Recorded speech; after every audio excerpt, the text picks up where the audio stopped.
నంద్యాల స్థానిక ఫరూక్ నగర్ దగ్గర దుర్గా హాస్పిటల్ పక్కన నూతనంగా డాక్టర్ గురుప్రసాద్ ఏర్పాటు చేసిన రమణి మల్టీ స్పెషాలిటీ డెంటల్ హాస్పిటల్ను ఆంధ్రప్రదేశ్ రాష్ట్ర న్యాయశాఖ మరియు మైనారిటీ సంక్షేమ శాఖ మంత్రివర్యులు ఎన్ఎండి ఫరూక్, టీడీపీ రాష్ట్ర యువ నాయకుడు ఎన్ఎండి ఫయాజ్, ఆర్జీఎం విద్యా సంస్థల మేనేజింగ్ డైరెక్టర్ మిద్దె శివరాం ముఖ్య అతిథులుగా హాజరై హాస్పిటల్ను ప్రారంభించారు. ఈ సందర్భంగా వారు మాట్లాడుతూ నూతన రంగంలో నూతన హంగులతో తక్కువ ధరలతో ఇక్కడ ట్రీట్మెంట్ చేయబడును. కొన్ని క్రిటికల్ డెంటల్ కేసులకి కర్నూలు, హైదరాబాద్ కి వెళ్లాల్సిన అవసరం లేదని, నంద్యాలలోనే ఆ వసతులు ఏర్పాటు చేయడం జరిగిందని, ఈ అవకాశాన్ని ప్రజలందరూ సద్వినియోగం చేసుకోవాలన్నారు.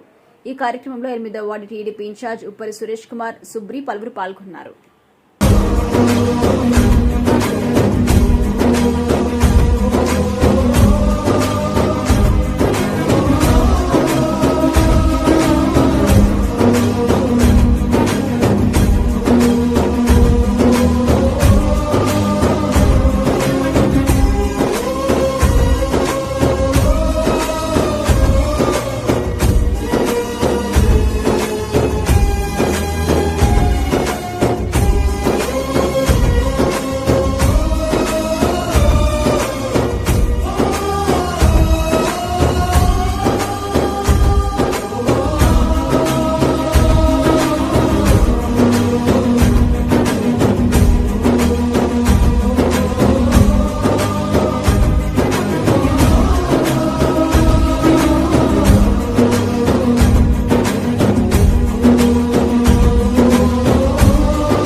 గురుప్రసాద్ అండి. రమణి మల్టీ స్పెషాలిటీ దంత వైద్యశాల స్థాపించి ఆల్మోస్ట్ 18 years అయింది.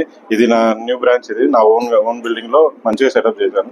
ఈ హాస్పిటల్ కు ఇది చేసిన సార్ ఫరూక్ సార్ గారికి, శివరాం సార్ గారికి, ఫయాజ్ గారి సార్ గారికి, మరి ఎస్పీ గారికి థ్యాంక్ యూ, కృతజ్ఞతలు తెలియజేసుకుంటున్నాను. ఓపెనింగ్ వచ్చినందుకు ఫరూక్ సార్కి, శివరాం సార్కి థ్యాంక్ యూ సో మచ్.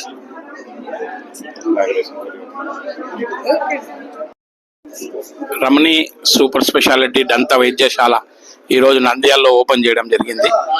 18 సంవత్సరాల నుంచి నంద్యాల ప్రజలందరికీ ఈ ఇద్దరు డాక్టర్లు చేస్తున్నటువంటి సేవలు, వారి గురించి మాకు ఉన్నటువంటి అనుబంధంతో ఈరోజు వారి హాస్పిటల్ ఓపెనింగ్కు గౌరవనీయులు మన మైనారిటీ శాఖ మాత్యులు ఎన్ఎండి ఫరూక్ గారు రావడం జరిగింది.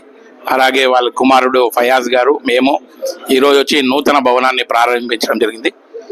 ఈ రోజున ఆ దంపతులు ఇద్దరికి ఈ హాస్పిటల్ ఇంకా నంద్యాల ప్రజలందరికీ కూడా మరిన్ని సేవలు వాళ్ళు బాగా ఇవ్వాలని, ఈ హాస్పిటల్ ఇంకా వృద్ధి చెందాలని కోరుకుంటూ సెలవు తీసుకుంటున్నాను. Thank you. Ramani dental multi speciality hospital చూస్తాం.